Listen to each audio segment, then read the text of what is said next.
Assalamualaikum warahmatullahi wabarakatuh. Selamat siang, selamat sore, dan selamat malam, selamat pagi pada siswa-siswi sekalian yang masih belajar dari rumah. Pada kesempatan kali ini, Bapak akan menyampaikan materi sosiologi dengan tema perubahan sosial bagian kedua, sebagai lanjutan dari pembelajaran kita yang pertama. Adapun dalam kesempatan ini kita akan mempelajari tentang faktor pendorong, penghambat, dan penyebab perubahan sosial. Untuk itu silakan mengikuti, menyaksikan apa saja yang perlu kita jelaskan dalam pembahasan kali ini. Yang pertama, faktor pendorong perubahan sosial. Ada kontak dengan budaya lain, maksudnya yaitu ada dua kebudayaan yang saling bertemu, maka kebudayaan tersebut akan saling mempengaruhi yang akhirnya membawa ke perubahan. Jadi kontak itu artinya adanya pertemuan, bertemu dua kebudayaan. Nah, dengan adanya hubungan itulah maka akan terjadi perubahan, karena saling mengenal satu sama lain dengan adat budaya, kebiasaan, sikap, dan sebagainya. Nah, ada tiga cara yang dilakukan itu. Yang pertama melalui dengan istilah difusi, akulturasi, asimilasi, dan akomodasi. Empat ya, bukan tiga tapi empat. Nanti akan kita jelaskan pada slide berikutnya. Kemudian sistem pendidikan formal yang maju. Nah, ini kalau pendidikannya maju, pendidikan yang formal seperti SD, SMP, SMA, MI, MTS, MA gitu ya, dan seterusnya, SMK misalnya. Maka pendidikan itulah yang akan mengantarkan seseorang untuk merubah, membuka pemikirannya untuk menerima hal-hal baru.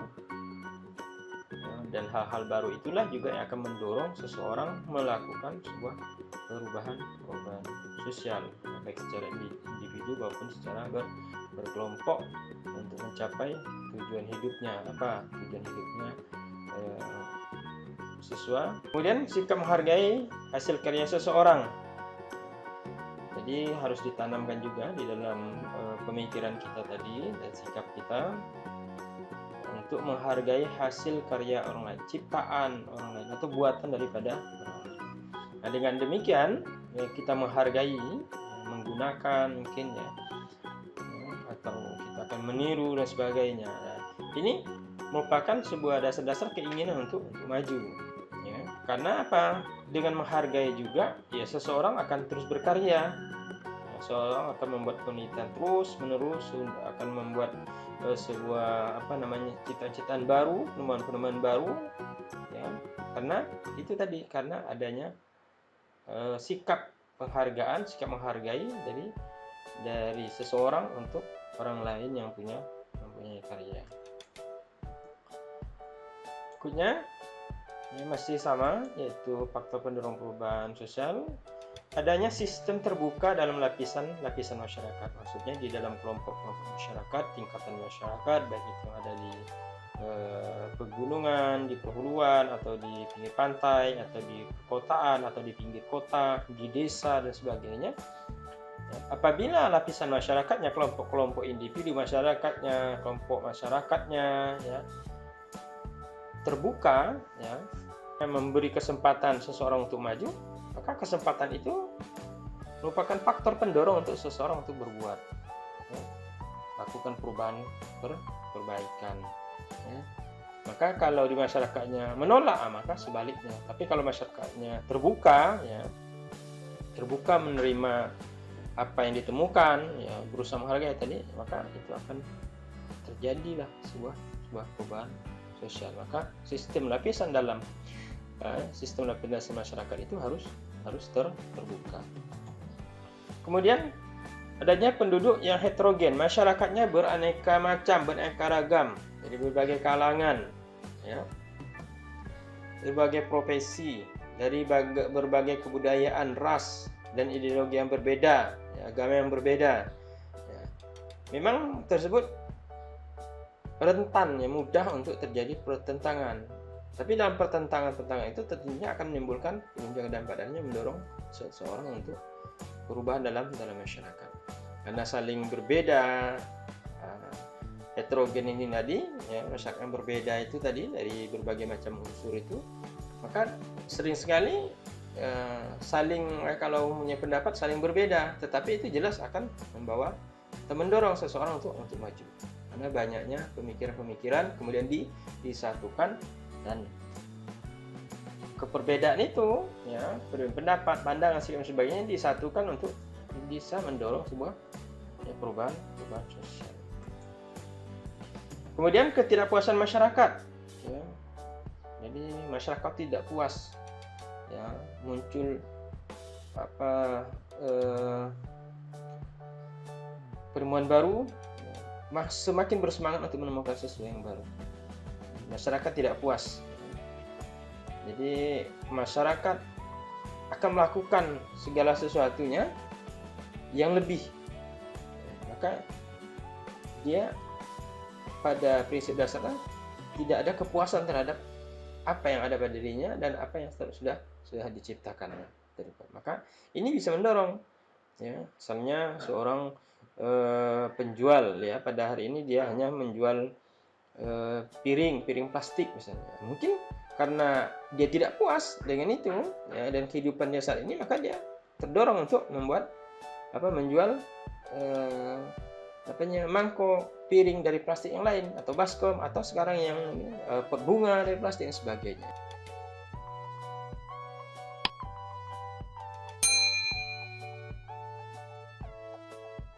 Nah, kemudian itu ada tadi, kita akan lanjutkan adanya faktor penghambat, ya, tadi pendorong, ya, pendorong perubahan sosial. Nah, sekarang kita lihat pada, ya, pada faktor penghambat. Yang pertama, kurangnya hubungan dengan masyarakat lain. Ini terasing, kehidupan masyarakat terasing, ya, menyebabkan perkembangan yang terjadi di masyarakat, ya, mereka terkungkung, mereka merasa terkungkung, artinya terkotak-kotak dalam tradisi sendiri dan tidak mengalami perubahan. Karena apa? Karena dia tidak bertemu dengan orang lain, berinteraksi dengan orang lain. Ya, ini penghambatnya, ya, penghambat daripada perubahan sosial. Kemudian sikap masyarakat yang sangat tradisional. Apa maksudnya? Yaitu sikap yang mengagung-agungkan tradisi dan masa lampau, ya, dengan anggapan bahwa tradisi tersebut adalah secara mutlak dan tidak dapat diubah. Nah, ini jelas tidak bisa terjadi sebuah perubahan, ya. Dan ini juga akan menghambat sebuah perubahan karena kebiasaan atau ciri khas, ya, yang sifatnya tradisional itu masih melekat dalam masyarakat, sehingga dia tidak terbuka untuk menerima sebuah perubahan. Maka sikap masyarakat yang sangat tradisional sangat menghambat, ya, sebuah perubahan sosial. Kemudian yang ketiga, rasa takut akan terjadinya kegoyaan pada interaksi kehidupan. Jadi unsur kehidupan itu, ya, mungkin berintegrasi dengan sempurna.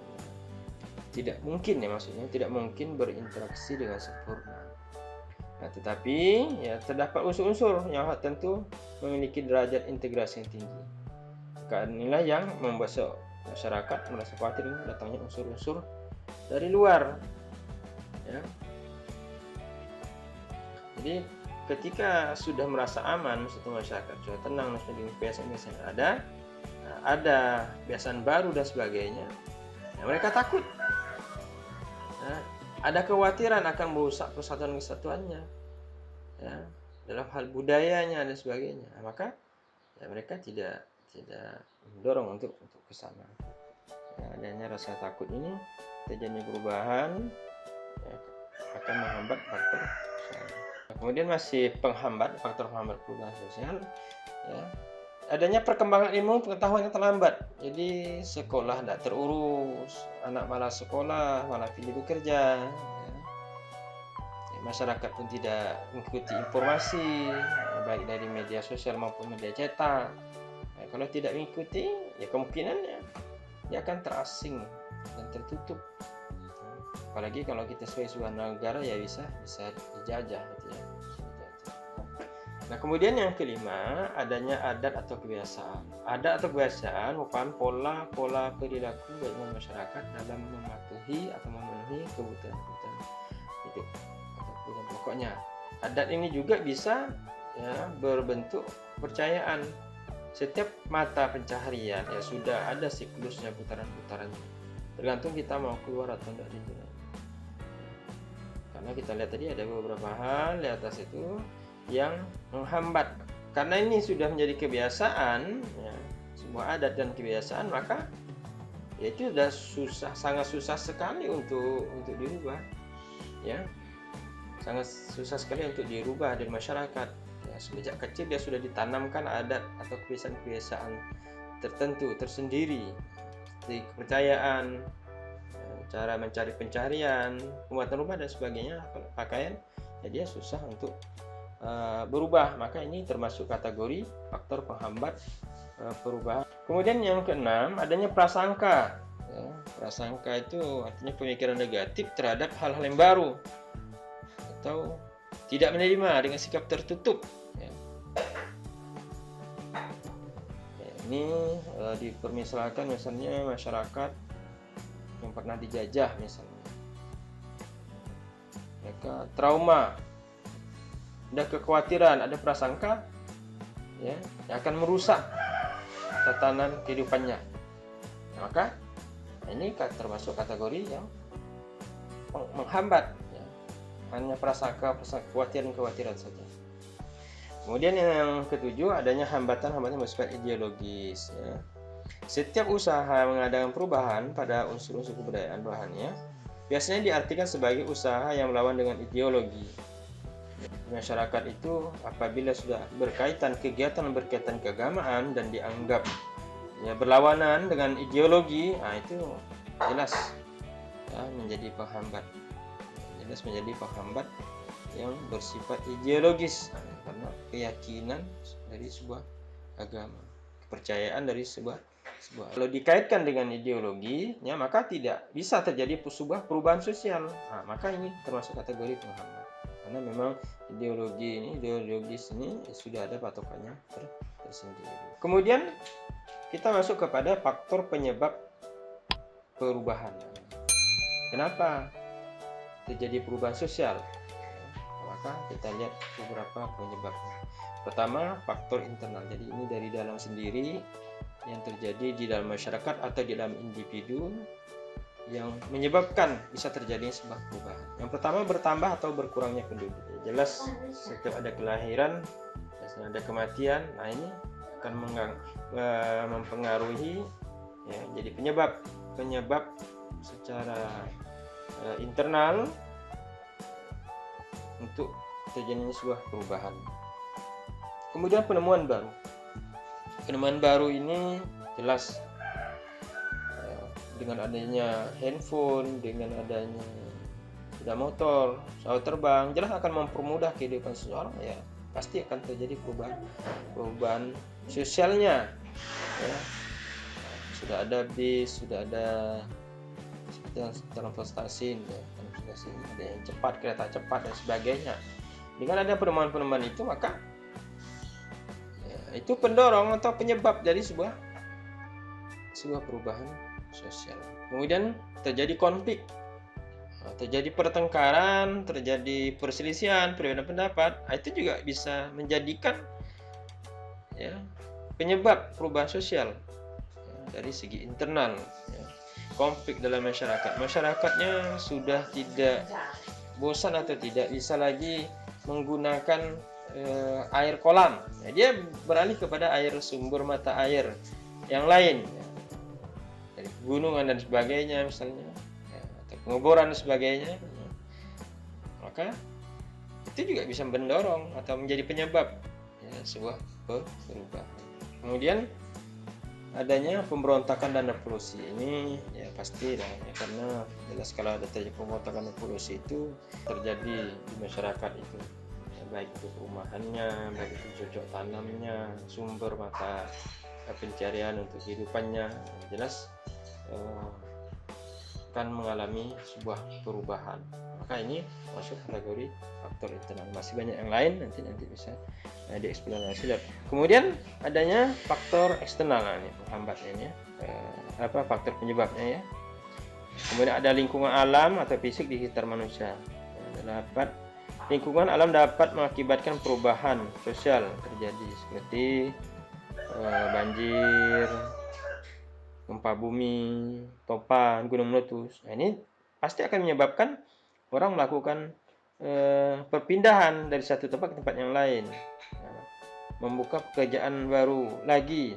Nah, ini jelas bagian luar dari kehidupan internal secara pribadi di masyarakat, untuk melakukan sebuah perubahan. Kemudian adanya peperangan. Peperangan ini pastilah ya, orang yang melibat yang menghadirkan dari keadaan berarti peperangan antara masyarakat satu dengan masyarakat lain di luar batas-batas negara. Sebagai akibatnya rakyat mengalami kehidupan yang baru ya tentunya. Kemudian pengaruh kebudayaan masyarakat lain, adanya kontak fisik seseorang dengan orang lain, maka pada kecenderungannya adanya timbal balik, si A membantu si B, nanti si B akan membantu si A. Itu jadi adanya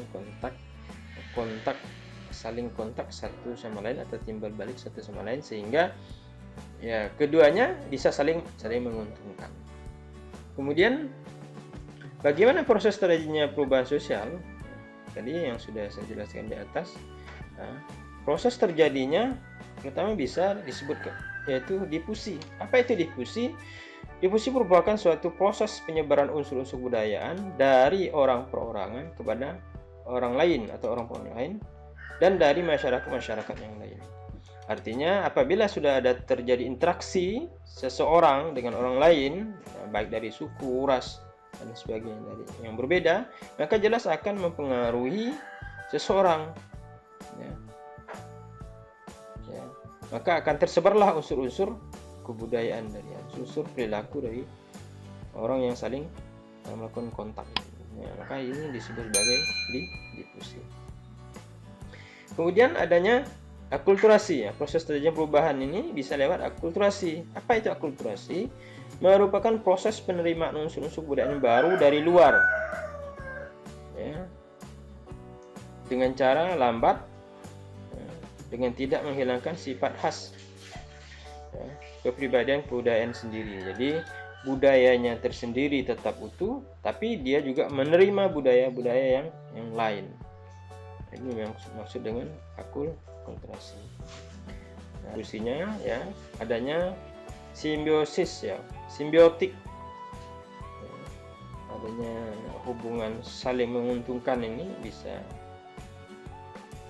mendorong terjadinya atau merupakan bagian daripada terjadinya proses. Kemudian ada juga penetrasi, artinya secara damai ini saling kontak satu sama lain dalam keadaan. Kemudian lewat peperangan, jadi dengan kekerasan, karena mendorong seseorang melakukan perubahan itu dengan kekerasan melalui peperangan ini, jelas banyak sekali secara material mengalami kerugian. Kemudian berikutnya yaitu proses asimilasi, yaitu merupakan proses penerimaan unsur-unsur kebudayaan dari luar yang bercampur dengan unsur-unsur kebudayaan lokal dan menimbulkan atau membuat kebudayaan baru. Jadi kalau dicontohkan membaurnya etnis Tionghoa dengan masyarakat pribumi, jadi menyatu. Kita lihat misalnya etnis Tionghoa ini bisa menggunakan bahasa daerah sendiri tanpa dia harus menghilangkan bahasa dia sendiri, perilaku, sikap-sikap dan sebagainya. Jadi unsur kebudayaan diterima yang bercampur dengan yang lokal. Muncullah tari kreasi misalnya. senam kreasi ya kan dipadu padankan. Kemudian proses terjadinya perubahan ini bisa melalui akomodasi, yang mana akomodasi adalah proses penerimaan unsur-unsur kebudayaan lokal ya. Contohkan penerimaan ide demokrasi dan ide tentang HAM dari kebudayaan barat. Nah, proses penerimaan ini tentunya membawa perubahan pada masyarakat yang bersangkutan. Nah, tentu misalnya HAM ini misalnya tentang untuk hidup ya, semua masyarakat, semua manusia berhak untuk hidup. Bagaimana ketika dia sudah hidup akan menyesuaikan kebiasaan kebudayaan yang ada itu, ya, maka dia harus melalui proses akomodasi, yaitu menerima ya, misalnya seseorang dari negara A pindah ke negara B, ya dia menerima bagaimana kebiasaan-kebiasaan ya, unsur-unsur kebudayaan yang ada di negara tersebut. Nah, ini jelas merupakan proses jadi perubahan sosial, maka dia akan merubah sikap dan kebiasaan.